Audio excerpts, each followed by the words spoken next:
Welcome to another episode of The Incredible Hoax. I am Chris Oak. Mark Hope. What we have here, I'm going to call it favorites. He might use the word best. I'm not sure. He likes challenging Greatest people. of all time. He likes arguing with people more than I do. You do. I think in general. Oh, yeah, I admitted that. I don't like arguing with people. It's not that I'm afraid of argument. I just find it exhausting and a waste of time. You know what I mean? And you kind of enjoy the debate and stuff. I guess I like the process. Yeah. Yeah, and I think it's like, well, while I'm sitting there arguing over this, I could have done watch movies and play video games, all this other stuff. Well, I will say that sometimes it's been very fruitful because sometimes they'll mention what. So out of those discussions, sometimes I'll find out about a movie I haven't seen, and I'm like, oh, they've got a point. That is a good movie. So another reason why I don't like to argue is I'm always right. So what's to argue about? Okay, this is our favorite best film or actor or whatever by category, a la Oscar-ish. Yeah. But we changed it a little bit, so we're gonna do genre movies. So not just best movie, but best sci-fi movie, best comedy, best horror, that kind of thing. Yeah, for you video game fans out there that love Madden NFL, this is like our all Madden of the movies. Sure. So, and some of this is based on the emotions I have now. If you ask me these same questions a year from now, I might have different answers to some of this stuff. But I tried to be as faithful to my core as I could be. Mm-hmm. So if you don't agree with me, that's cool, because I might not agree with me either later. So, you know what I'm saying? Because I'm way more emotional than Mark is. He's the analytical guy. I'm the emotional guy. Well, it's true. I'm ready. Well, it's true. It's true. So let's just start from the top. Yeah. All right. So this is best picture overall. We're going to go for the big banana. We're not going to make you wait all night. Best picture of all time. Doesn't matter genre. Just best movie. Period. And you go first. What is it? Star Wars, 1977. And we don't mess around with this episode 4 whatever stuff. Just Star Wars. And by the way, mine is also Star Wars 1977. And I won't speak for you, but speak for me. Not the special editions. Give me the good old one I grew up with from this 1977 that Lucas has totally alienated the entire generation on. I want that version. Yeah. That's the best one of all time. Yeah, we're still waiting for the HD Blu-ray version of the unbastardized 1977 Star Wars. We're not going to hold our breath because we would surely die. Best action adventure film of all time. Well, mine's easy. Raiders of the Lost Ark, 1981. Love it. Same here. We're going to agree on some of these. We're going to start differ on the next one. Okay. But 2 in a row here we agree on. Raiders of the Lost Ark, 1981. To me, still is the pinnacle of action movies. The truck chase. Yeah, the convoy chase is one of the great action scenes of all time. The bar fight, where the guy burns his hand and everything. The way the guns sound in that fight, they sound like cannons going on. Yeah, it's almost a symphony of action and sound. It's a beautiful freaking movie. The way that movie is staged, shot, the blocking, all that kind of stuff. That was just Spielberg totally on top of this game. It was just, I mean, it's one of those movies that I don't think he could duplicate. That's just, you caught lightning in a bottle. Yeah. Even the same guys could never duplicate it. Well, you look at the sequels. Of course, that was their attempt to try to duplicate it. And some were fun, but they never were Raiders. No. So, best animated movie of all time. Mine's easy. Snow White and the Seven Dwarfs. It's the first one, and it's still the best. That movie, if you ever watch it, just notice that the Queen's Kingdom, they all you get the sense that there's just this huge kingdom that she's ruling over, but you only ever see 2 characters. You only see Snow White and the Queen, and then you might see the huntsman. That was it. That's all they had money for. For every time they had to actually draw another character, it was like $30,000, which was back in 1937 was a fortune, so they couldn't do it. So this movie is able to be very minimalistic, and you get the whole and still get the impression it's a huge kingdom. Well, yeah, you felt the omnipresence of her, the evilness of her. It's just great storytelling. You didn't care. So I actually liked the Snow White and the Huntsman movie they made a couple years ago. Did you really? I actually liked it. Okay, but that has nothing for another time. Has nothing to do with our conversation here.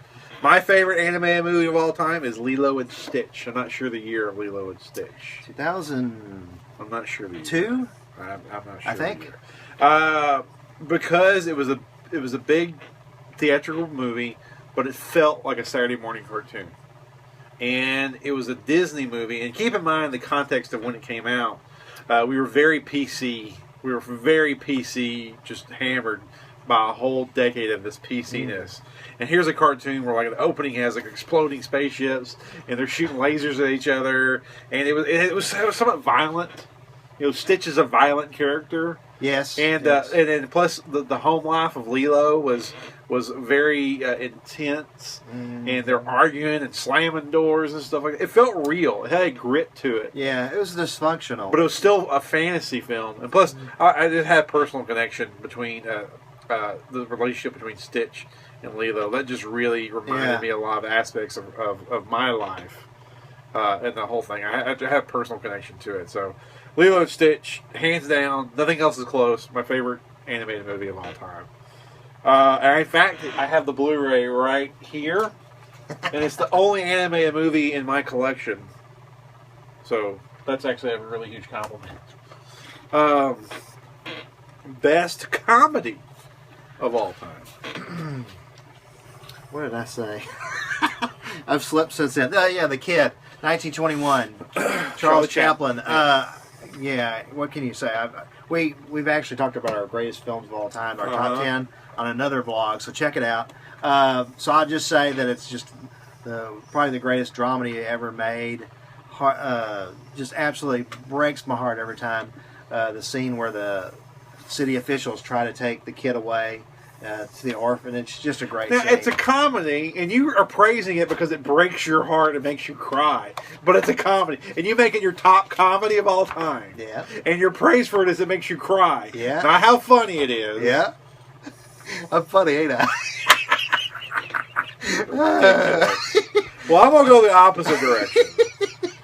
Great comedy can break your heart, but go ahead. I understand the whole comedy is more true to life than blah, blah, blah. I get all that. Well, a fine line between laughing and crying. I can say how funny it is. I think it's hysterical that the little boy, he gets up in the morning, he gets his breakfast, and he's like going around, he's throwing, rocks at the windows, and you're like, what is this kid doing?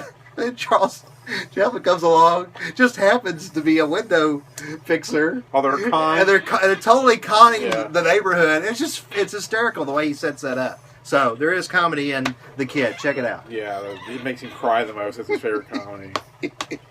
All right, my favorite comedy actually is a comedy where you laugh. And it's Step Brothers. Now, you're like, well, whoa, gosh, really? All-time favorite comedy? Yes. And you can ask Mark. He actually said, yeah, this is your favorite comedy ever. For some reason, this movie makes me laugh, makes me giddy. It's so unhinged, the humor of it. It's if I had to make my top 10 list of the movies from the 2000s, I think it would be number 3. Only behind There Will Be Blood and No Country for Old Men. That's how much I love this movie. Yeah. It's so unabashedly off its rocker, insane, the stupid stuff they do. It's and just the level of just ridiculousness that they go to, and of acting like man-child, the whole man-child thing. I think it's a riot. It's one of those movies that I don't care how many times I see. I if it's on TV, I watch it. It's habitual. I cannot avoid it. I love this movie. I laugh every fucking time. I quote it. Yeah. Oh my god, it's like part of my lexicon now to quote it. And I love the movie. I love the movie. I know critics are out there like all-time best comedy. Really, for me, yes, because I think comedy is supposed to make you laugh, and this one makes me laugh. All I can add to that is, I really like that '80s Billy Joel. Well, the Marx Brothers are always praised for how crazy and loony they were. Well, how's this any different? It's just a modern crazy zaniness. Yeah, it's just an update on slapstick Yeah. and silliness, sure.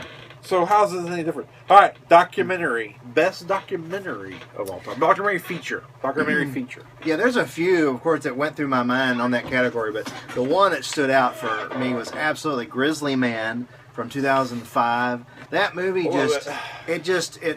it's like it haunts you, it fascinates you, it intrigues you, all those things. And to watch this guy who almost, it's like it's about this grizzly bear activist, Timothy Treadwell, and it's like this man needed a cause to feel like to justify his existence. Yeah. And it was just fascinating to watch him pick up this cause. Yeah. He was nowhere near Alaska, you know? Yeah, I don't know where he adopted it. He just Here he is. come up with Here it. he was a failed actor in the L.A. area. Yeah. And then he just decides, well, that's I didn't get the part for Cheers because the part went to Woody Harrelson. He was actually up for that, right? So, okay, I won't be on Cheers. All right, I'll go be a grizzly bear activist. It's fascinating. Check it out. And Werner Herzog is a great filmmaker. He made the film. He's on camera, narrates it. I love his objectivity and his unobjectivity. I love how he inputs his opinion into this documentary. And a lot of documentaries have a tendency to try and be like, hey, we have no opinion, we're just documenting. And that's cool, and it works, that's great, and that's a good thing. Yeah. But I love how he took a different slant, and he gives you his opinion and his take on things. He's not shy about it either. But that's the beauty of Herzog. The beauty of Herzog is he's a very bold filmmaker. He'll tell you what he's thinking. Yeah. And I love Herzog for that. Yeah, he's fearless, yeah. My favorite documentary, Hearts of Darkness, the documentary about the making of Apocalypse Now. I'm biased because I love Apocalypse Now so much. It's one of those movies that had the troubled making, and it ended up becoming a great movie on camera. And if you never even knew of the bad experience they had, you still would love the movie. And thank God they were able to document it and create this documentary. Yeah. With some of the footage that Coppola's wife took. Yeah. And it made this Eleanor, yeah. great documentary. It just shows the pains of a filmmaker, shows a filmmaker on the edge. It's kind of what Coppola went through on Apocalypse Now, to me, is like, I feel like all the great filmmakers need that one movie that almost destroys them like this. Herzog had it, Coppola had it. In a lot of ways, Lucas went through it on Star Wars, in a lot of ways on a different level. I know Guillermo del Toro talked about it with Pan's Labyrinth. He went through a similar experience. And I love that painful filmmaking rite of passage that a lot of filmmakers have to go through. Not all, but a lot of them go through. Yeah. And I love those stories. So anyway, I'm kind of biased because of my own filmmaking, desires and things that I've done. But I love the movie. Just love the movie.